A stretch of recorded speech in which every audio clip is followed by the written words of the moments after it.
¿Quién lo manda a matar? ¿Fidel Castro?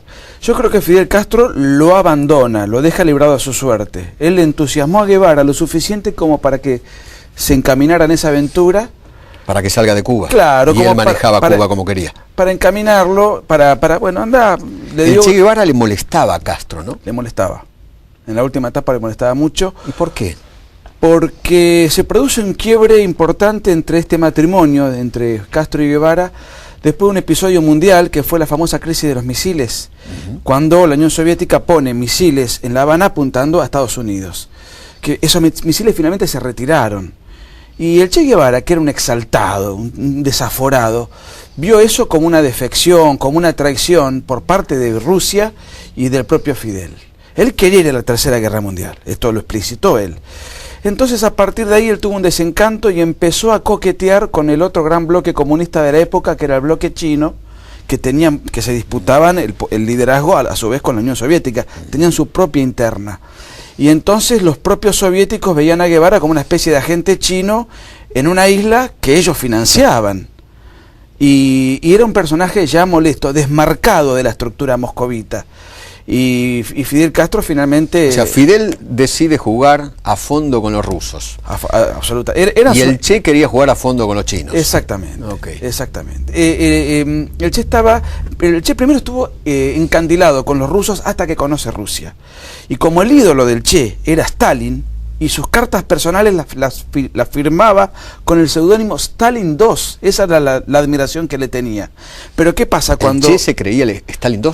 Él firmaba con ese seudónimo como una suerte de homenaje a quien él admiraba, ¿no? Stalin mató más gente que Hitler. Sí, claro. O sea, digamos, no es nunca se habló de ese genocidio. Muy poco, porque es de izquierda. Los genocidios de izquierda tienen... Si el de izquierda mata, está bien. Son disculpables, claro, son... Exactamente. Bueno, el libro negro del comunismo le atribuye a Stalin 25 millones de muertos, ¿no? Cifra que sería la segunda más importante del siglo XX, porque la primera sería atribuible a Mao Zedong, claro, que era el otro amigote del Che Guevara, con quien el Che empieza a generar amistad. Cuando se produce la Revolución Cubana y cuando el Che Guevara era el protagonista, Rusia estaba siendo gobernada por Nikita Khrushchev, que era un moderado para el contexto, y que dentro de la Guerra Fría quería ir a una coexistencia pacífica. Por eso los partidos comunistas de la época en América Latina no se plegaban a apoyar las guerrillas de la época. Tenían como una estructura más burocrática, más administrativa, y eso al Che Guevara le reventaba. Él era un talibán. ¿Por qué la máquina de matar?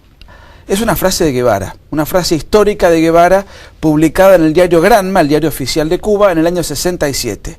Es un comunicado de 2 o 3 páginas donde es un comunicado a los pueblos del mundo, y en un fragmento él dice: tenemos que convertirnos en una fría y selectiva máquina de matar, nuestros soldados tienen que ser así.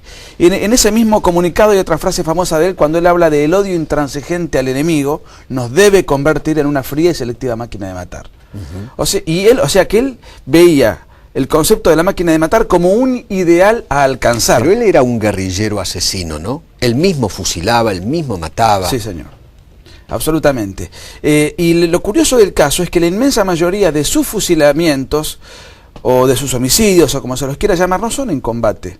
Porque en el combate, bueno, son reglas del juego.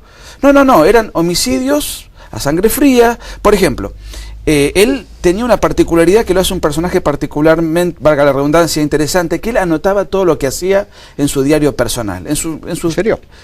Por ejemplo, en el diario... Hoy maté a 4... En el diario Sierra Maestra, sí, él confiesa y cuenta con detalle técnico, porque escribe como un perito, porque era médico. Claro. Tuve que terminar con este problema pegándole un tiro, la bala penetró en el omóplato, perforó tal tejido, en fin, 14 homicidios, y esto no lo digo yo, lo dice el Che en su diario personal. A eso se le atribuyen otros 13 homicidios en un poblado en Santa Clara, pero estos son episodios menores. Lo más complicado en Guevara, lo más impresentable en la biografía de Guevara es cuando se produce la revolución, y entonces ahí él pasa a comandar un campo de concentración para exterminio de disidentes famoso, que fue el campo de concentración en La Habana de La Cabaña, que era una fortaleza militar, Bueno, ahí se le atribuyen de puño y de su propio, materialmente él dispara y asesina a 165 disidentes. En total... A sangre fría. Gente colocada en un poste a ejecución, sin ningún riesgo, digamos. En una revolución... O sea, era una máquina, él mismo era una máquina de matar, más allá de que él diga, nuestros soldados tienen que ser una máquina de matar, él mismo era eso. Él era su anhelo y creo que lo alcanzó. Es muy impresionante que este terrible asesino esté en las remeras de miles y millones de jóvenes en todo el mundo, ¿no? Como si fuera un gran tipo. Yo creo que hubo, después de que Guevara muere, hubo como 2 etapas en cuanto a la imagen de Guevara. Primero fue la herencia de las guerrillas de la década del 70, que fueron máquinas de matar.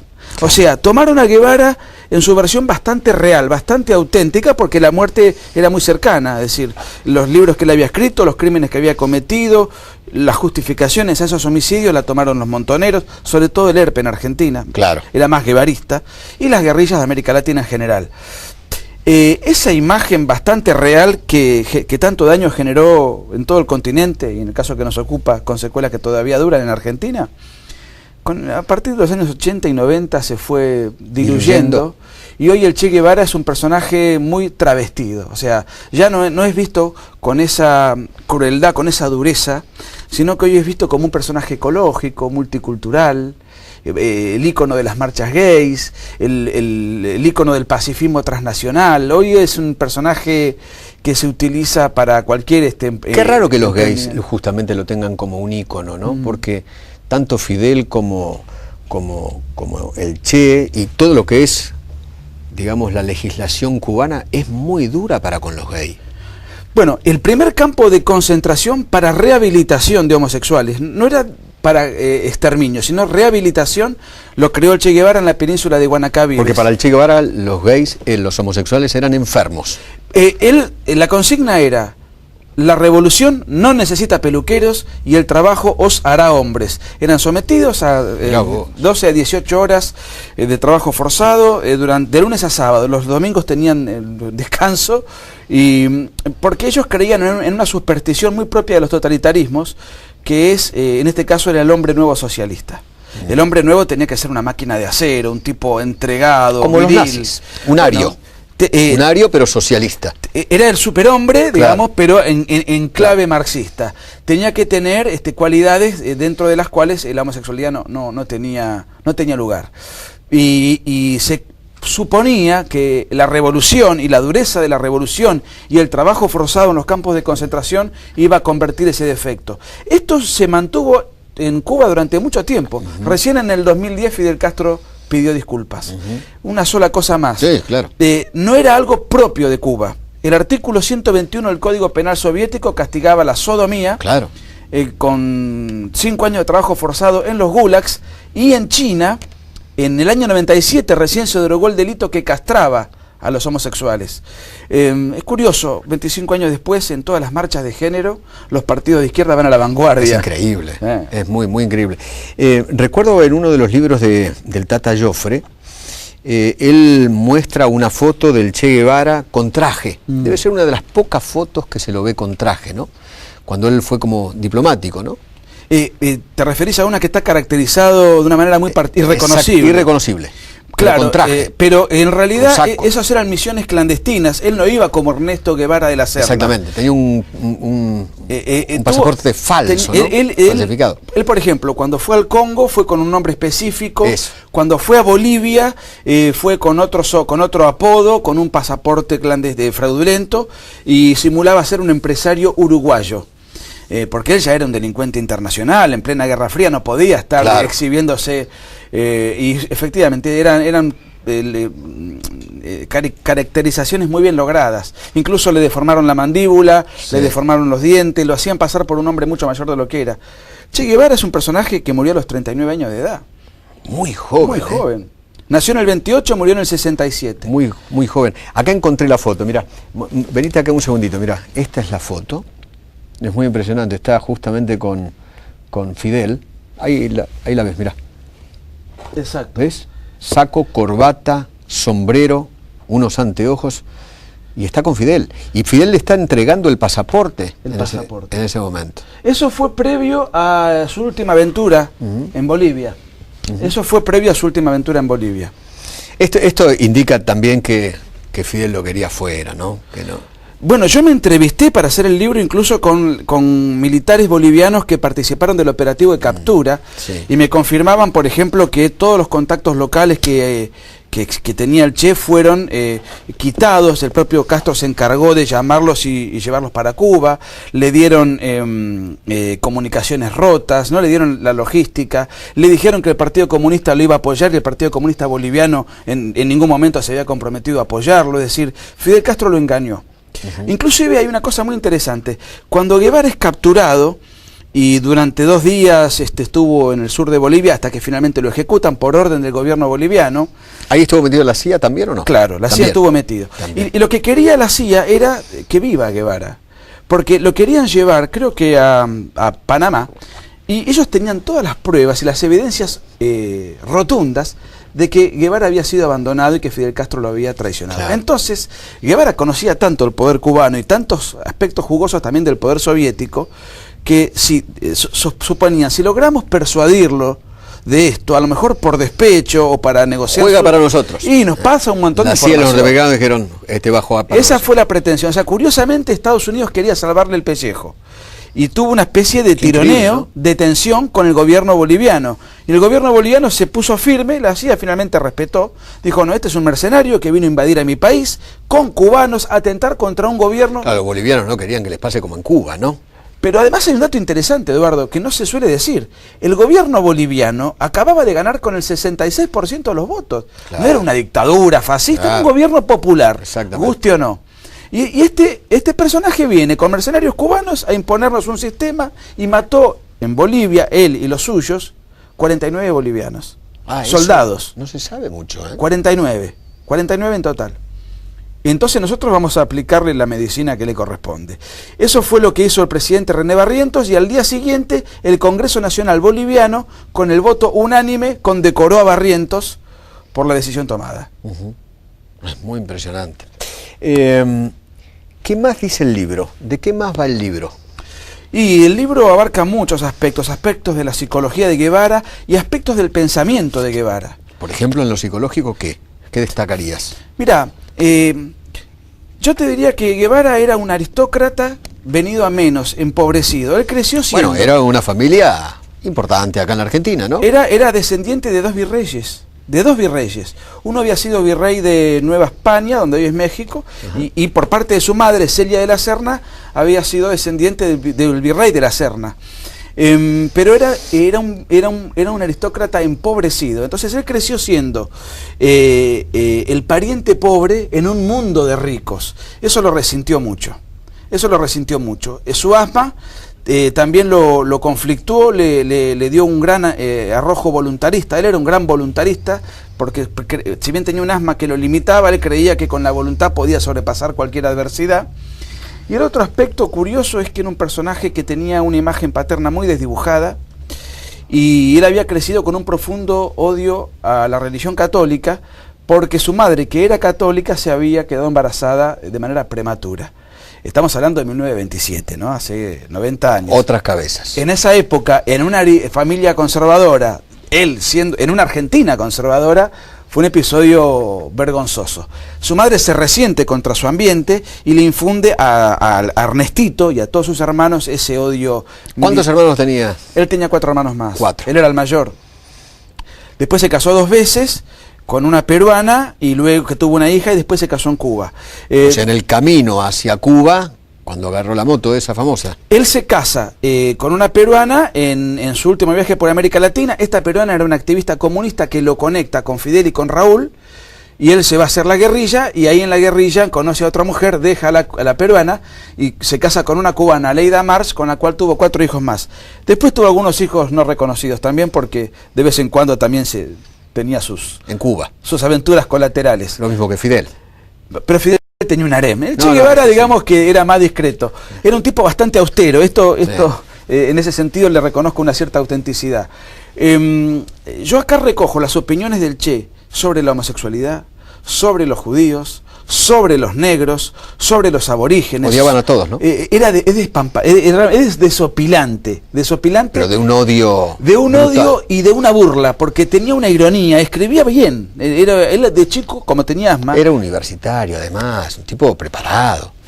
Tenía buen francés y además él, como había pasado gran parte de su infancia sin poder hacer deporte, el rugby fue su deporte frustrado y estaba mucho tiempo en cama por el asma, leía muchísimo, escribe con buena pluma, con sorna, muy burlón, muy despectivo. Si uno analiza a otros guerrilleros, Santucho, Firmenich, claro, Tiro Fijo, claro, el fundador de la ETA, que no sé ni quién fue, no son conocidos. Y Guevara, habiendo sido un fracasado porque nunca ganó un combate, ha tenido otras características que le han generado una épica que le permitió trascender y ahí está. Que, fundamentalmente habla de ideología de género, pero tiene que ver con lo que me estás preguntando. Nosotros sostenemos que la izquierda necesita del conflicto. La izquierda, en paz, en armonía, en un ambiente de buena convivencia, no tiene razón de ser. Ajá. Y si no hay conflicto, lo tiene que fabricar. Entonces, en los últimos 25 años aparecieron expresiones de conflicto que antes no existían. Y siempre busca violencia, siempre busca heridos, y si puede conseguir un muerto, mejor. Y necesita el conflicto y lo tiene que inventar. Exactamente. Por ejemplo, ahora está el conflicto, el feminismo, en el momento en el cual las mujeres son presidentes de cualquier país de Occidente. Ahora, son líderes, ministros. 33% de la población occidental, que digamos, la mujer egresa un 33% más que el varón. Sí. Estamos en el patriarcado.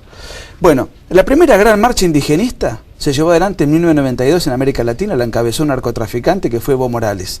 Antes de 1992, el indigenismo era un tema inexistente. Exactamente. ¿Por qué aparecen todas estas expresiones de conflicto? Porque en el 92 la Unión Soviética deja de existir. Tenemos que inventar nuevas causas. Feminismo. En el 90 cayó el muro. Exactamente. Claro. Tenemos que fabricar nuevas causas. Feminismo, indigenismo, ecologismo, LGBT, multiculturalismo. Tenemos que buscar nuevas formas de conflicto. Los RAM son una nueva forma de conflicto que explota porque la izquierda necesita, si no hay conflicto hay que inventarlo. Y ahora tenemos a Jones, que es casi tan rubio como yo, que es el nuevo líder mapuche. Jones Walla. Walla, ¿no? Que su página de internet está en Estados Unidos. Y otra vez aparece otro tema que es interesante para estudiarlo, que es la reescritura de la historia.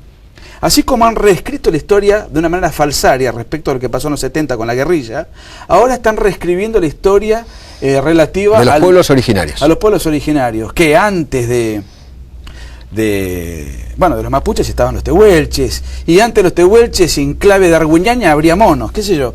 O sea, esto es parte del conflicto. Detrás de esto está la izquierda, y si uno escucha a los dirigentes RAM hablar, tienen un discurso absolutamente articulado como un militante trotskista promedio. Sí.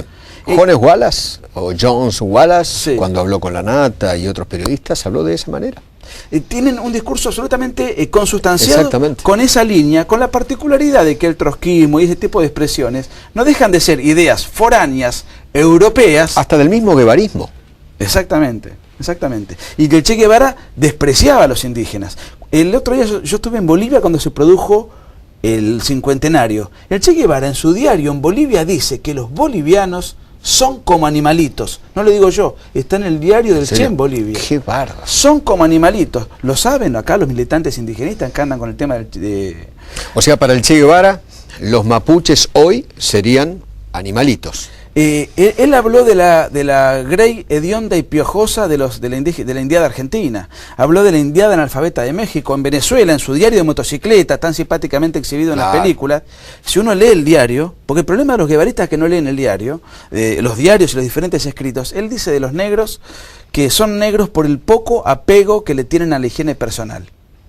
Sucios, los trata de sucios. Los trata de sucios y dice textualmente, a diferencia de la tradición europea, que es próspera y progresa, el negro vive borracho, se gasta sus pesitos en burdeles y en emborracharse. O sea, para el Che, el negro era sucio y vago. Él hablaba como un hispanista recalcitrante. Claro.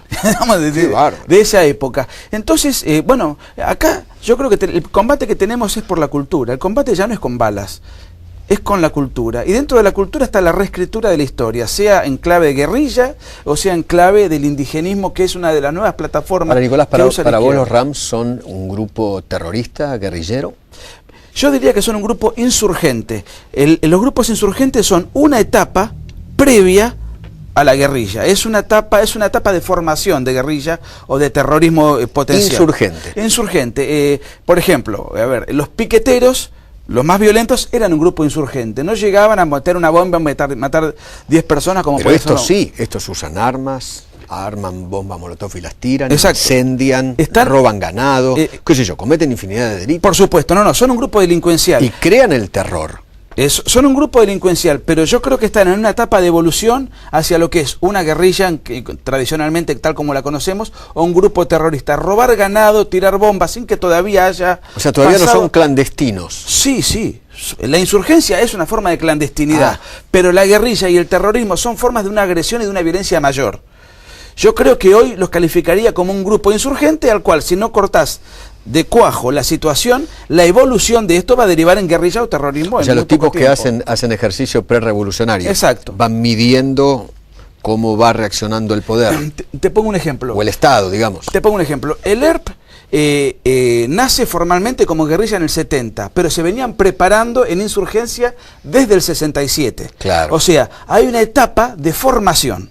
Si esto no lo detectás a tiempo, bueno, en un corto plazo vamos a tener guerrilla y terrorismo como la vieja usanza.